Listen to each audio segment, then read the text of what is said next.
हरे कृष्णा। हम मनुष्य हर पल कर्म करते रहते हैं, कोई कर्म से छूट नहीं सकता। तो यहाँ भगवत गीता हमें हमारे नियत किए हुए कर्मों को करने की सीख देती है। कर्म चाहे भौतिक हो या आध्यात्मिक, लेकिन हमें हमारे नियत किए हुए कर्म ही करने चाहिए, न कि किसी के कर्मों का अनुकरण करना चाहिए।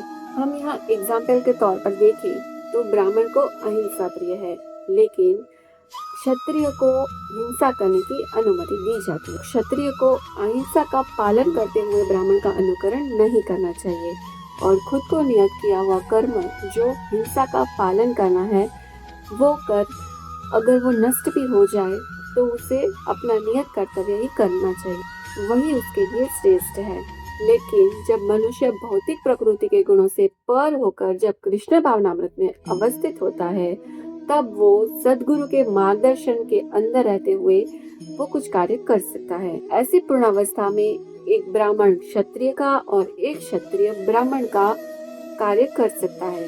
इसका एक बेस्ट एग्जाम्पल देखें तो विश्वामित्र जो जन्म से क्षत्रिय थे, उन्होंने आगे जाके एक ब्राह्मण जैसा बर्ताव किया, जबकि परशुराम जो जन्म से एक ब्राह्मण थे लेकिन उन्होंने क्षत्रिय जैसा व्यवहार किया। दिव्य अवस्था में होने से वे ऐसा कर सके, लेकिन हम मनुष्य जब तक भौतिक भूमिका में होते हैं तब तक हमें भौतिक प्रकृति के गुणों के हिसाब से ही अपने नियत कर्तव्य कर्म करने चाहिए और साथ ही हमें कृष्ण भावनामृत का पूर्ण ज्ञान धीरे धीरे प्राप्त करना चाहिए। तो ऐसी और आध्यात्मिक बातें जानने के लिए प्लीज हमारे चैनल को सब्सक्राइब करें ताकि ऐसे और वीडियोस हम आप तक पहुंचाते रहे। और अगर आपको ये वीडियो पसंद आया हो तो लाइक और शेयर करना ना भूलें। हरे कृष्णा।